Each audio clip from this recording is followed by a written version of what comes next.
চলে এলাম বন্ধুরা তোমাদের সঙ্গে আর একটা ভিডিও নিয়ে শেয়ার করতে। দেখো সকাল সকাল উঠে কিন্তু চাল ধুয়ে নিয়েছি, আর এখানে বাসনপত্রও সব ধুয়ে নিয়েছি। একটু আটা মেখে নিয়েছিলাম, নিয়ে কিন্তু রুটি করে নিয়েছি টিফিনে খাওয়ার জন্যে। যদি মুড়িটা তো রোজ রোজই খায়, তাই জন্য যদি রুটি খায় তাই।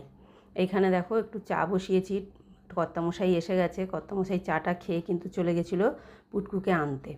পুটকু দেখো আদর খাচ্ছে, ওকে যত আদর করবে ও কিন্তু তত আদর খেতে চায়। তার কারণ হচ্ছে ও আদর খেতে খুব ভালোবাসে, ওর সঙ্গে যত ফোককর্মি করবে ততই ওর ভালো। তারপরে পুটকুর সাথে আদর টাদর দেখে চান টান করে চলে গেছিলাম ঠাকুর ঘরে। যেহেতু বৃহস্পতিবারে তো পুজোটাও সারতে হবে, তাই জন্যে কিন্তু চলে গেছিলাম ঠাকুর ঘরে।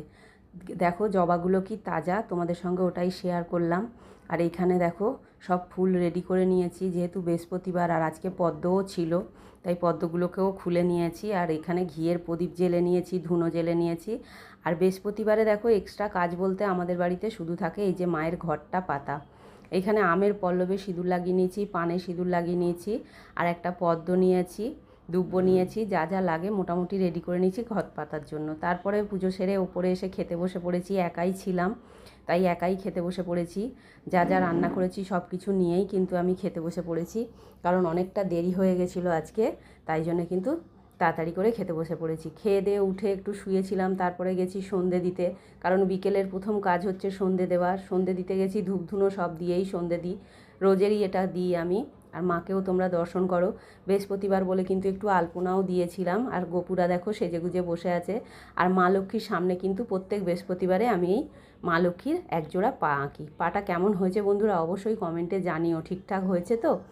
তারপরেই দেখো চলে গেছিলাম একটা জায়গায়। কোন জায়গায় গেছি তোমাদের সঙ্গে পরে বলছি, আগে তোমরা মাকে দর্শন করো।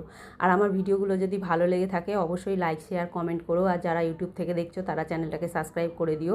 মায়ের মুখটা দেখো কি মায়া ভরা না, মায়ের মুখ মায়া ভরাই হয়, তবুও খুব ভালো লাগে আমার, এখানে গেলে খুব শান্তি লাগে। এটা হচ্ছে আমাদের ঠাকুরমশাইয়ের ঠাকুর ঘর, মা কিন্তু ওনাদের বাড়িতে প্রতিষ্ঠিত, তাই একটু সন্ধেবেলা ওখানে গেছিলাম ঠাকুরমশাইয়ের বাড়ি। তারপর ফিরে এসে দেখো ফিরতে অনেকটা লেট হয়ে গেছিলো, এসে একটু চা আর চিপস খেয়ে নিচ্ছি, কারণ খিদে পেয়ে গেছিলো। তাই জন্য কিন্তু একটু চা আর চিপস খেয়ে তারপরে দেখো দেরি হয়ে গেছে বলে প্রেসারে করে ভাত বসিয়েছি, ভেতরে কিন্তু আলু সেদ্ধ দিয়ে দিয়েছি। আজকে যেহেতু কম কম রান্না করেছিলাম তাই দুপুরের কিছু সেরকম নেই, দুটো ভাতই আছে শুধু। আর এখানে দেখো পেঁয়াজ কেটে নিয়েছি আর ডিম বের করে নিয়েছি, এটা হয় ভাজা না হলে ঝাল, একটা কিছু করব। এই হলো আজকে আমার সারাদিন। তোমরা কে কেমন কাটালে অবশ্যই জানাবে।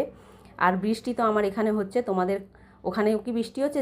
যে যেখান থেকে ভিডিওটা দেখছো অবশ্যই আমার সঙ্গে শেয়ার করো।